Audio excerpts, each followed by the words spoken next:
तो विधानसभा चुनाव में कामयाबी का परचम लहराने के लिए सीएम योगी ताबड़तोड़ रैलियां कर रहे हैं और इसी क्रम में सीएम योगी आज 2 जिलों में दौरे पर रहने वाले हैं। सीएम योगी मऊ में कई जनसभाओं को संबोधित करेंगे। इसके बाद वो आजमगढ़ जाएंगे, जनसभा वहां पर भी उनकी होने वाली है और वहां पर भी उनका संबोधन सुना जाएगा।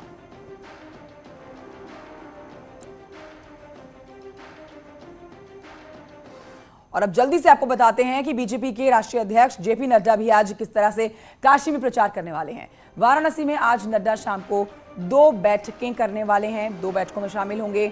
पहले तमाम बिजनेसमैन जो होंगे उनको संबोधित करेंगे, उसके बाद प्रबुद्ध समाज को भी संबोधित करने वाले हैं।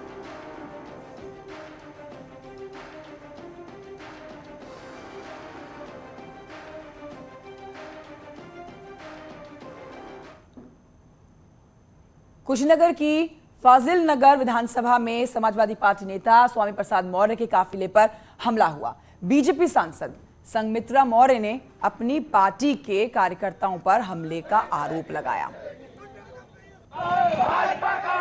आरोप है कि स्वामी प्रसाद मौर्य समर्थकों के साथ प्रचार करने जा रहे थे, तभी खलवा पट्टी गांव में उनके काफिले पर पथराव हो गया, जिसमें 12 गाड़ियों के शीशे टूटे हैं। स्वामी प्रसाद मौर्य समाजवादी पार्टी नेता जिनके काफिले पर हमला हुआ। हमला हुआ है, ये पिताजी नहीं कह रहे हैं, ये सड़क पर दिखाई दे रहा है। गाड़ियां किस तरह तोड़ी गई हैं, लोगों के सर से किस तरह खून बह रहा है, लोगों के पैर किस तरह टूटे हैं, इवन हमारे पिताजी को चोट किस तरह आई है। वो भारतीय जनता पार्टी जो शांति का और दंगा मुक्त प्रदेश की बात करता है, आज उसी के प्रत्याशी ने हमारे पिता पर हमला किया है। समाजवादी पार्टी का रोड शो हो रहा था, चुनावी रोड शो हो रहा था, जिसमें एक सुनियोजित साजिश के तहत भारतीय जनता पार्टी के लोग लाठी डंडा हथियार और पत्थर के गिट्टी से व्यवस्थित होकर के सामूहिक रूप से हमला बोले, जिसमें मेरी गाड़ी भी बुरी तरह से टूट गई है। मेरे ड्राइवर का कान फट के थोड़ा उसका टुकड़ा निकल गया है।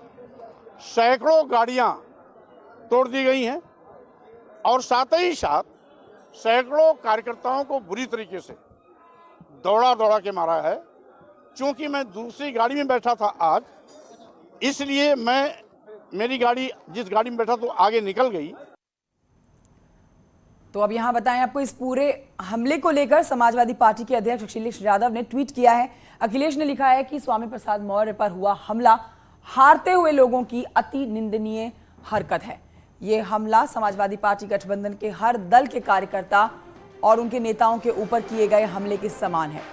सब मिलकर इसका जवाब बाकी 2 चरणों में भाजपा को 0 करके देंगे। इस सरकार से किसी कार्रवाई की अपेक्षा की बेमानी है।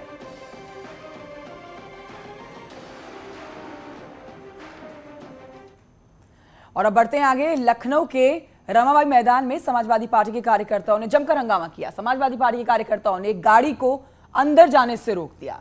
गाड़ी में सिटी मजिस्ट्रेट लिखा हुआ था और इसके बावजूद एसपी कार्यकर्ताओं ने गाड़ी रोक दी।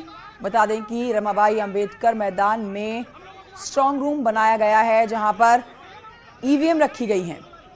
समाजवादी पार्टी के कार्यकर्ताओं ने आरोप लगाया कि गाड़ी में बैठे लोग ईवीएम से छेड़छाड़ करने के इरादे से आए थे और गाड़ी के अंदर हथौड़ा और प्लास भी मिला।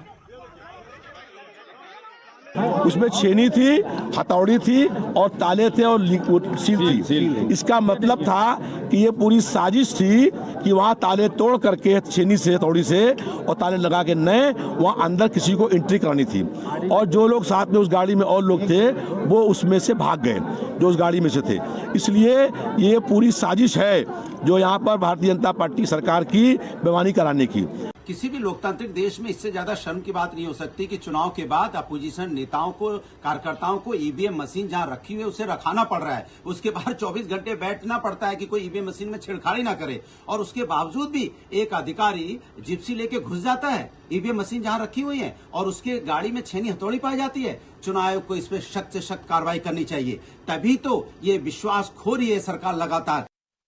तो देखिए, जैसे जैसे यूपी विधानसभा चुनाव नतीजों की तरफ बढ़ता जा रहा है, वैसे वैसे वाद विवाद भी पार्टियों में बढ़ता जा रहा है। एक छोटे से ब्रेक के लिए यहां रुकना होगा, जल्द लौट रहे हैं।